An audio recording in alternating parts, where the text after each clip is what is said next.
November 9, 1948, Libyan Desert, 440 miles south of the Mediterranean coast. British oil geologist Gordon Bowerman is flying over the Kalanskosan Sea in a small survey plane.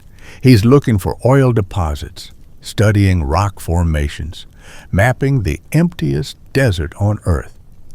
Then he sees something impossible: sunlight reflecting off metal in the middle of nowhere. At first, he thinks it's a mirage, but as the plane circles lower, the image sharpens.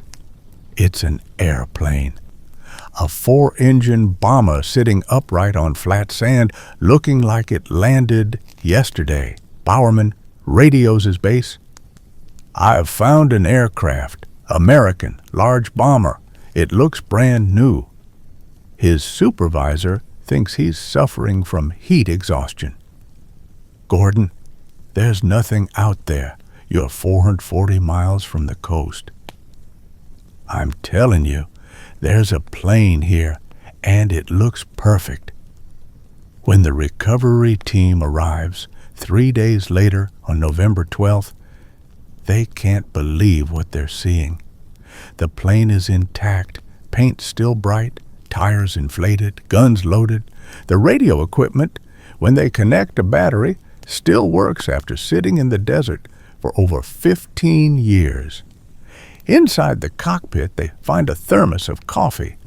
One of the team members, as a joke, opens it.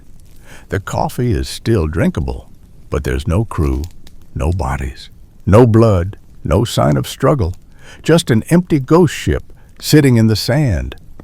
On the fuselage, painted in white letters, "Lady Be Good."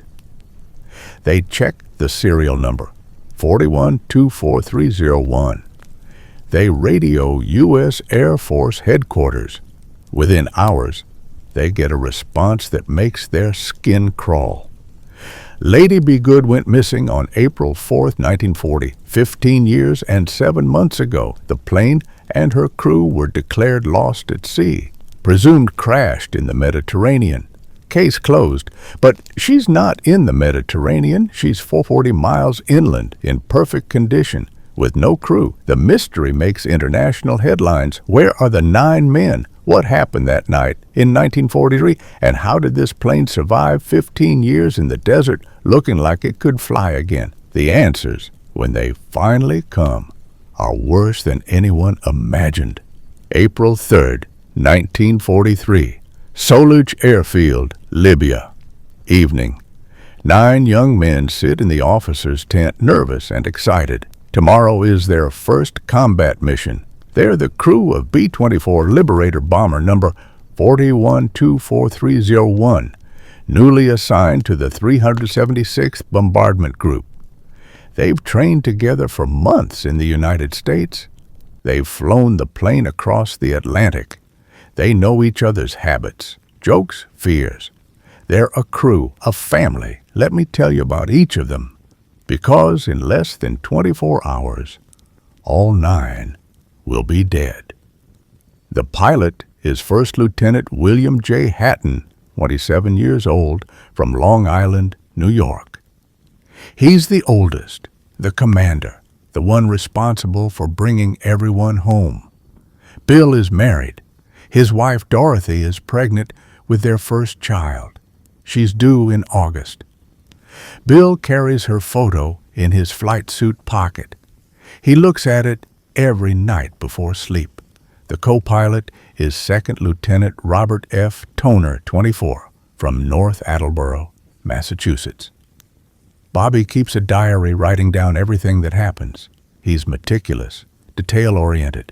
His handwriting is small and neat. He writes letters home to his mother every week. In his last letter, dated April 2nd, he wrote, "Don't worry about me, Ma. We're a good crew.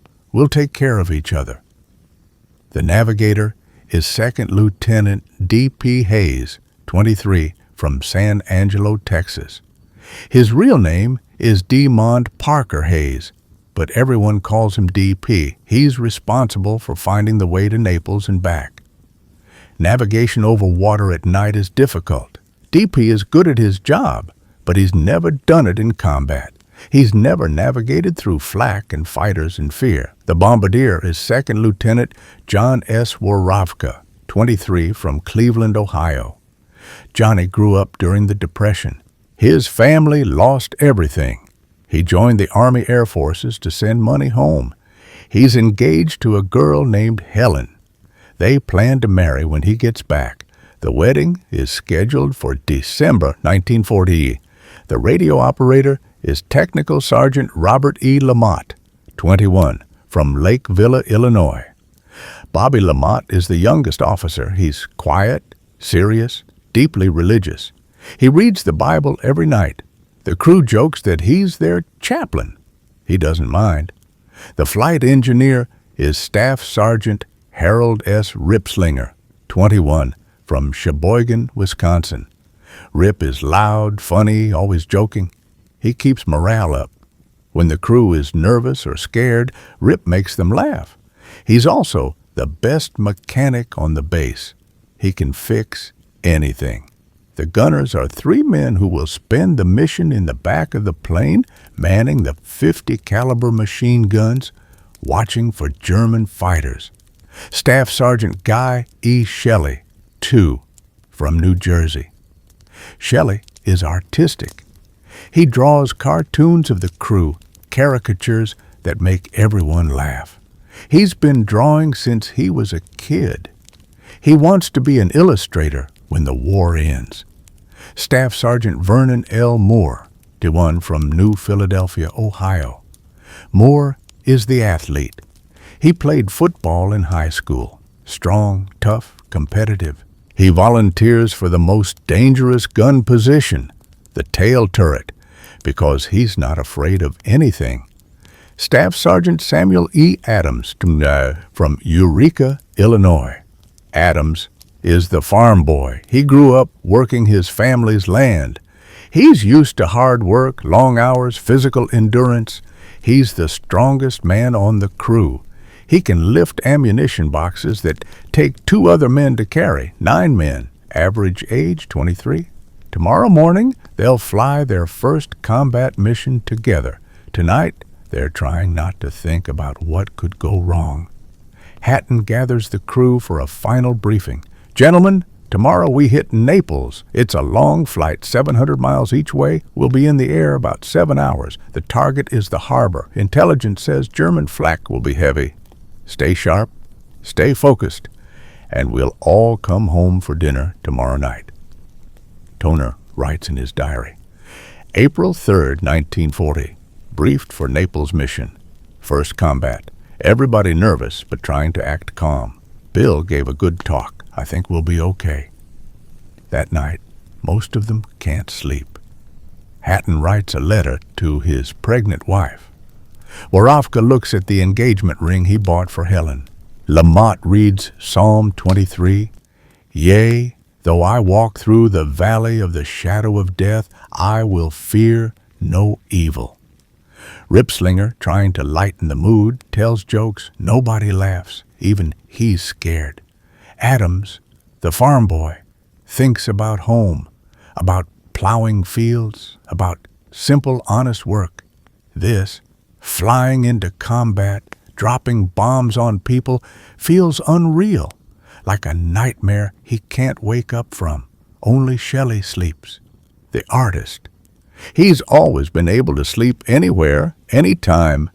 It's his superpower.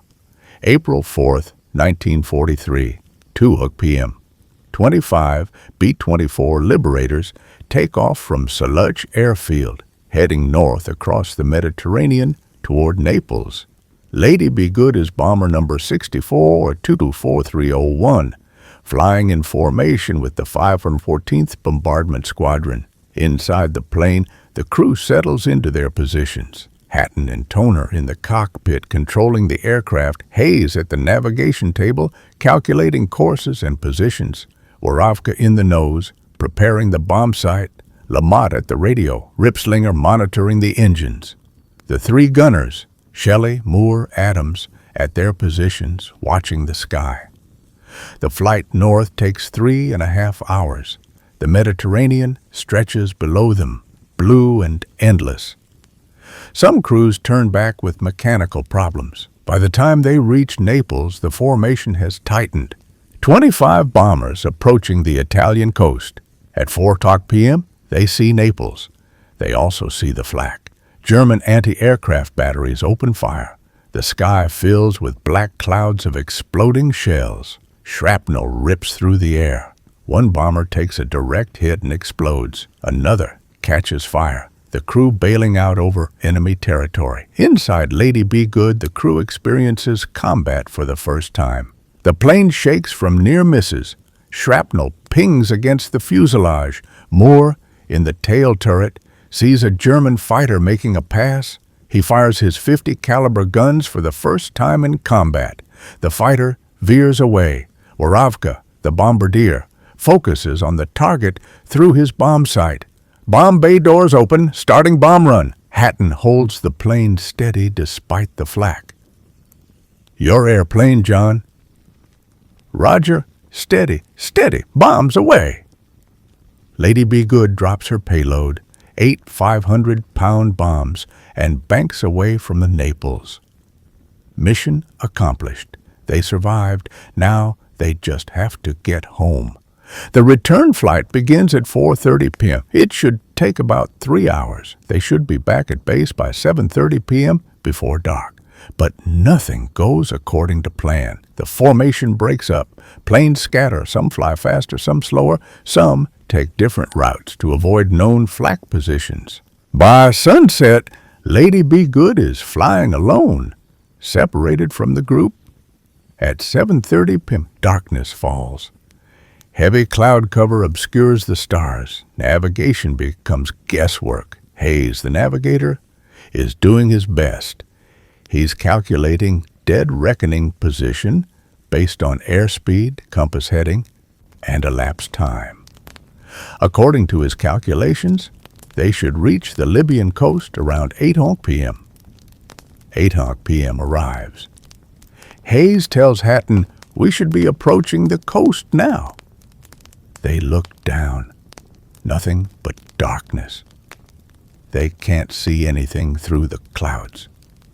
What Hayes doesn't know, what nobody knows, is that they are over the coast. They crossed it at 8 p.m. exactly. But the cloud cover is so thick they can't see land below. They think they're still over the Mediterranean, so they keep flying south into the Sahara Desert at 200 miles per hour. Every minute takes them further from safety. At 8:30 p.m., Lamont tries to contact the base. Solage Tower, this is Lady Be Good. Request radio bearing, over. Static, no response. The radio isn't working properly, or the base can't hear them, or both. Toner writes in his diary, 8:30 p.m., can't pick up beacon, can't get radio bearing, we are lost. At 9 p.m., they're 200 miles inland, flying over empty desert. They can't see in the darkness. At 9:30 p.m., Hatton makes a decision. We've been flying for 7.5 hours. Fuel is getting low. We need to find the base or make an emergency decision. Hayes rechecks his calculations. According to my position, we should have crossed the coast by now. We should be near the base, but I don't see anything. None of them realize the terrible truth. They're 300 miles south of the base, flying deeper into the Sahara every minute. At 10 p.m., the fuel warning lights come on. They have maybe 30 minutes of fuel remaining. At 10:30 p.m., engine number 3 starts sputtering, running out of gas. Hatton faces the hardest decision of his life. They're lost, fuel almost gone. He can either crash land in darkness on unknown terrain or order the crew to bail out. If they crash land, they might all die on impact. If they bail out, at least they have parachutes, and they think, they truly believe, they're somewhere near the coast. Rescue will come quickly. Gentlemen, Hatton's voice is calm over the intercom. "We're abandoning aircraft. Put on your chutes. We're bailing out. Search and rescue will find us by morning." The 9 men put on their parachutes. They're scared but disciplined. They've trained for this. Lamont sends one last radio message. "Going down. Position unknown." At 10:50 p.m. April 4th, 1943, one by one, the 9 men jump out of Lady Be Good into total darkness. They have no idea they're 440 miles from their base in the middle of the Sahara Desert. After the crew bails out, Lady Be Good continues flying on autopilot. The engines run until the fuel is completely exhausted. Then, incredibly, the plane makes a gentle descent and belly lands on flat sand. The impact is so soft that the structure barely damages. The plane settles onto the desert upright and intact, and there it sits, waiting for 15 years. Meanwhile, the 9 men are falling through darkness. They can't see the ground. They can't see each other. They're scattered across miles of desert. Hatton hits the ground first, sand. He landed in sand, not water, sand. His heart sinks. They're not near the coast. They're in the desert. Over the next hour, the crew fires flares, shouts, uses flashlights. 8 of the 9 men find each other in the darkness. But Staff Sergeant Ripslinger, the flight engineer, the joker who kept everyone's spirits up, landed miles away from the group. He fires flares. He shouts until his voice is hoarse. Nobody hears him. Ripslinger is alone in the Sahara Desert. The other 8 men wait through the freezing desert night. Surely search planes will come at dawn. Surely someone saw them bail out. They'll be rescued by morning. They're wrong. April 5th, 1943. Dawn. The sun rises over the Sahara. The 8 men look around and see the truth. Endless sand dunes stretching to every horizon. No roads, no vegetation, no water, no signs of civilization. Just sand, and more sand, and more sand. Toner writes in his diary, "Bailed out at 10:50 p.m. No one in sight at daybreak. A few rations. 1 canteen of water each. Couple of bouillon cubes. Everybody okay. Nobody knows where we are. All we can do is start walking north and hope." They inventory their supplies. Each man has 1 canteen of water, about 1 quart. They have a few emergency rations, chocolate bars, bouillon cubes. They have their service pistols. They have compasses. They don't have a map showing where they are. They don't have survival gear for desert conditions. They're wearing flight suits, heavy boots, leather jackets, all wrong for desert survival. Hatton, the pilot, the commander, takes charge. "We walk north, we stick together, we ration water carefully. Search planes will be looking for us. We just need to survive until they find us." What he doesn't say, he's terrified. They all are. They start walking north through the sand dune. Meanwhile, 16 miles away, Staff Sergeant Ripslinger is also walking. But he doesn't know which direction. His compass was damaged in the landing. He's guessing, walking what he thinks is north. He's walking in circles. The 8-man group makes slow progress. Walking through sand dunes is exhausting. The sand shifts under their feet. Every step takes enormous effort. Their heavy boots sink ankle deep.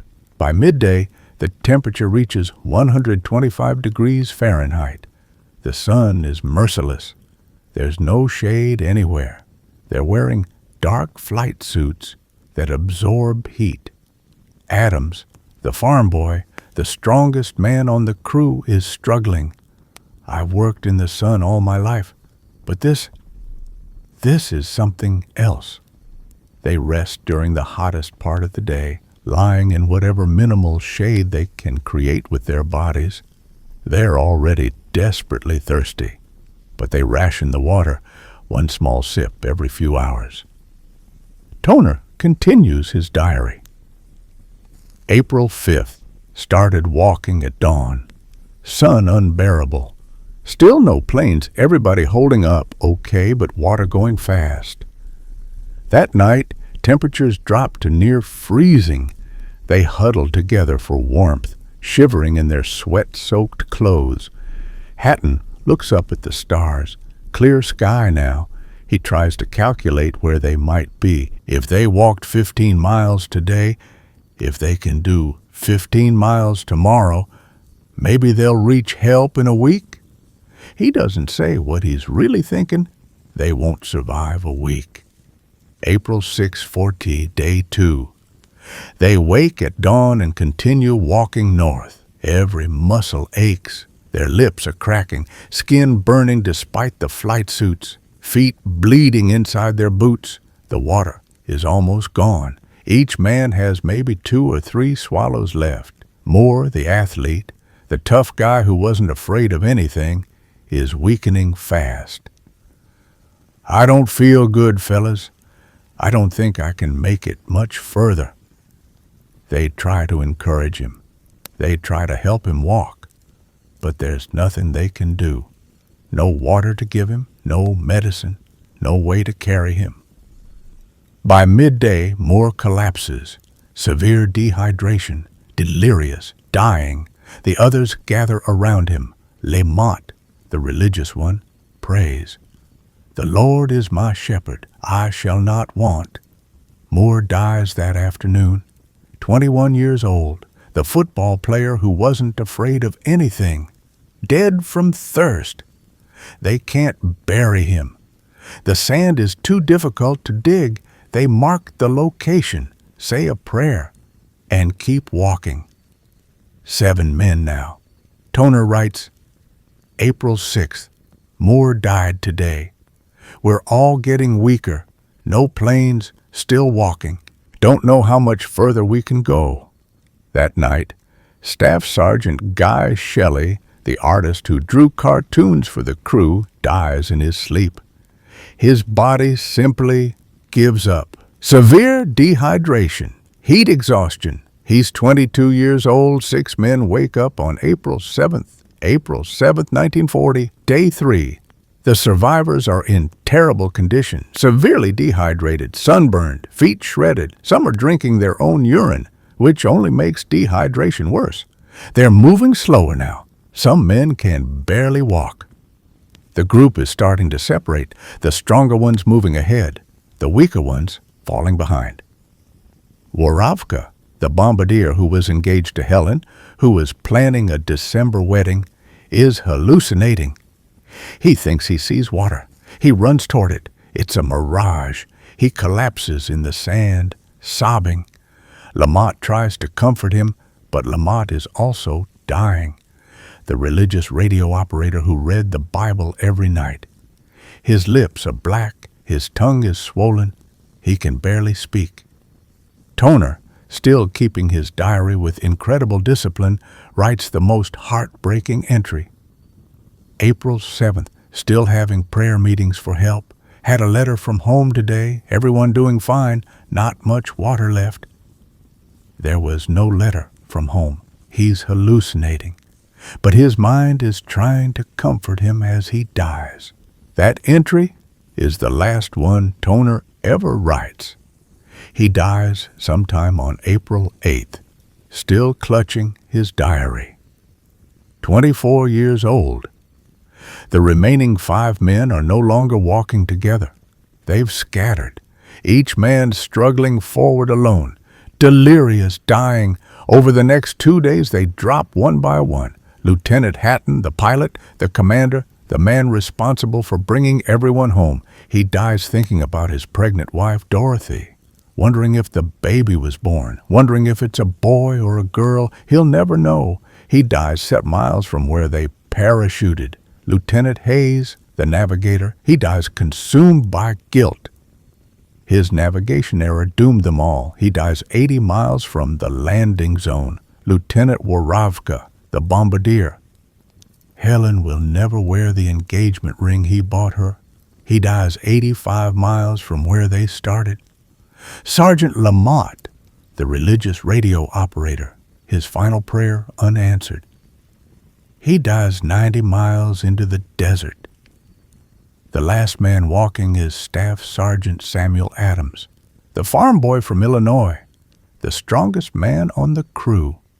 He walks further than anyone.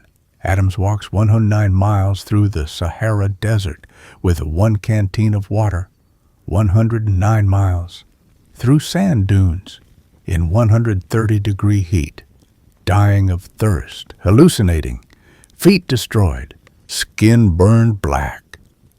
He walks because that's what farm boys do. They work until the work is done. They endure, but even Adams has limits. On approximately April 12th, 8 days after bailing out, Samuel Adams takes his last step. He falls face down in the sand and dies. The strongest man couldn't walk far enough, and somewhere, alone, lost, disoriented, Staff Sergeant Harold Ripslinger also dies. The Joker, the mechanic, the man who kept everyone's spirits up. He dies alone, never having found his crew. His body is discovered 16 miles from the parachute landing zone, all 9 men dead within 8 days. Not from enemy fire, not from a plane crash, from thirst, from heat, from the indifferent desert. Meanwhile, 440 miles north, the U.S. Air Force launches search operations. They search the Mediterranean, thinking Lady Be Good crashed in water. They search the coastal desert. They fly hundreds of hours looking for wreckage. They don't find anything. How could they? The plane is 40 miles south, intact and hidden in a remote desert. The crew's bodies are scattered across 109 miles of sand dunes. After 2 weeks, the search is called off. Lady Be Good and her crew are declared lost at sea, presumed killed in action. 9 telegrams go to 9 families. Dorothy Hatton receives hers 2 weeks before giving birth. Her son will never meet his father. Helen receives her telegram. The wedding scheduled for December 1943 becomes a funeral. 9 mothers receive the worst news a mother can receive. The war continues. Other planes are lost. Other men die. Lady Be Good becomes a footnote. Case closed. For 15 years, the desert keeps its secret. Lady Be Good sits in the sand, perfectly preserved by the dry climate. The crew's bodies lie scattered, slowly being covered by shifting dunes. Then, on November 9, 1958, British geologist Gordon Bowerman sees sunlight reflecting off metal. The discovery makes global headlines.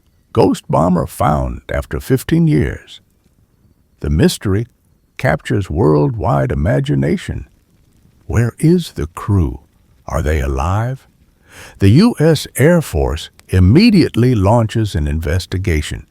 In February 1960, they organize a ground search expedition.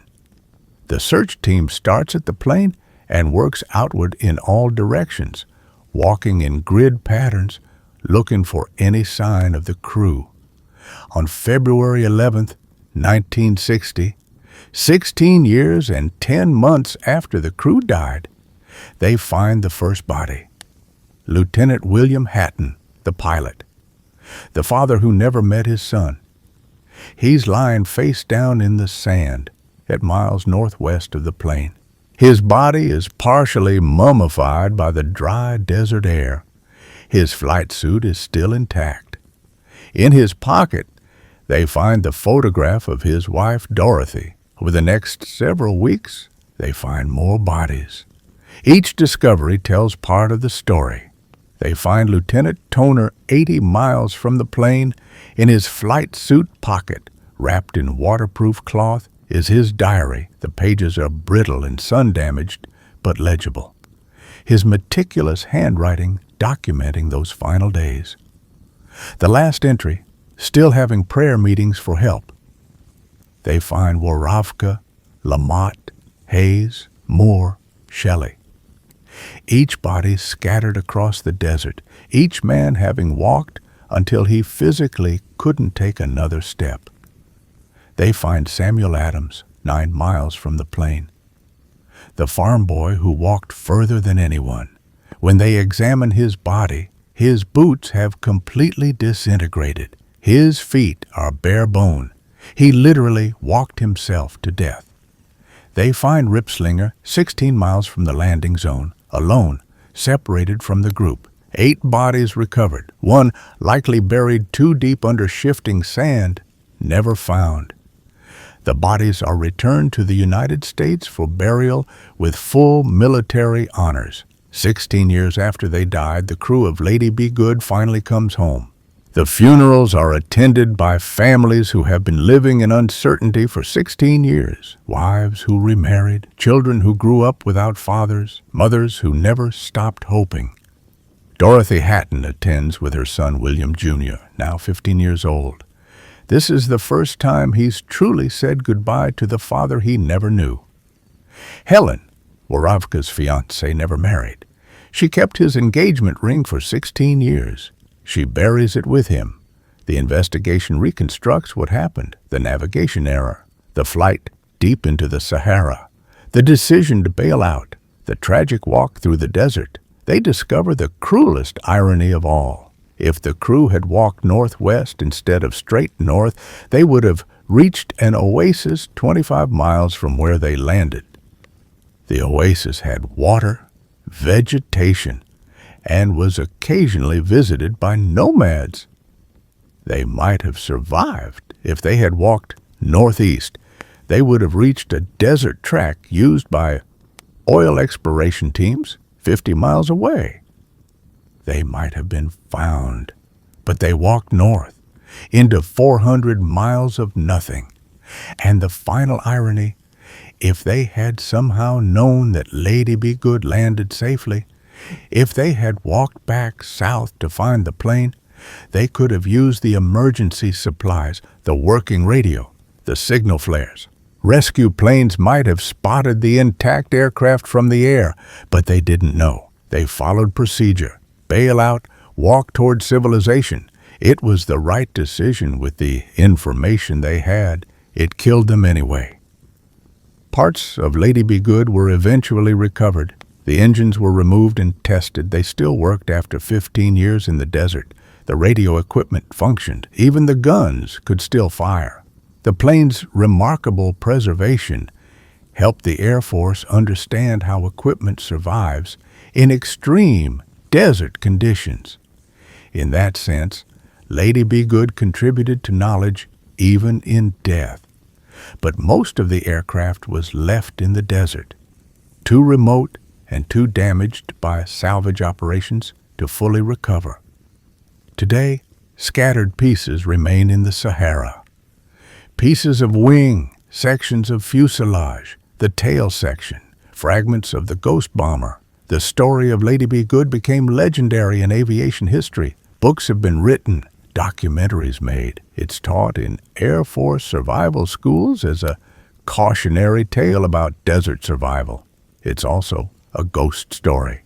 The plane that flew on autopilot for hundreds of miles. The bomber that sat perfect and intact for 15 years. The crew that walked 109 miles dying of thirst. In 2003, 60 years after the crash, the few surviving family members gathered for a memorial service. Most of the crew's children, now in their 60s and 70s, had never fully known their fathers. William Hatton Jr., now 60 years old, said, "I grew up with a photograph and stories. My father was always a ghost to me.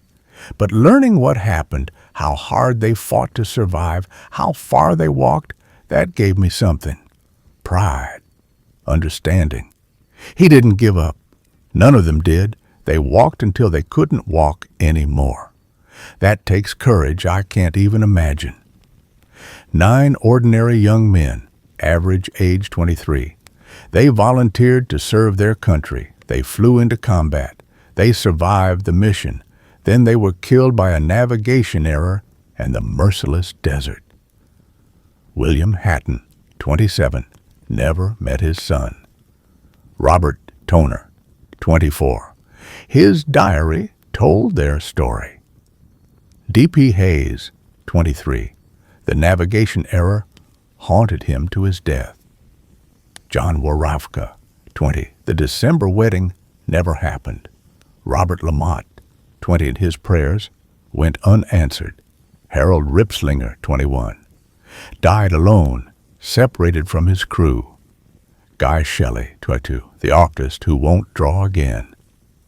Vernon Moore, 21. The athlete who feared nothing except thirst. Samuel Adams, 2. The farm boy who walked 1 or 9 miles. 9 names on a memorial. 9 lives ended in the sand. Lady Be Good. The ghost plane. The desert phantom. The bomber that outlived her crew by 15 years. She sits there still in pieces, scattered across the Sahara. A monument to 9 men who walked through hell and didn't make it out. The desert remembers. The sand keeps its secrets. And somewhere in the wind that blows across the dunes, you can almost hear them walking, still hoping, still believing rescue will come.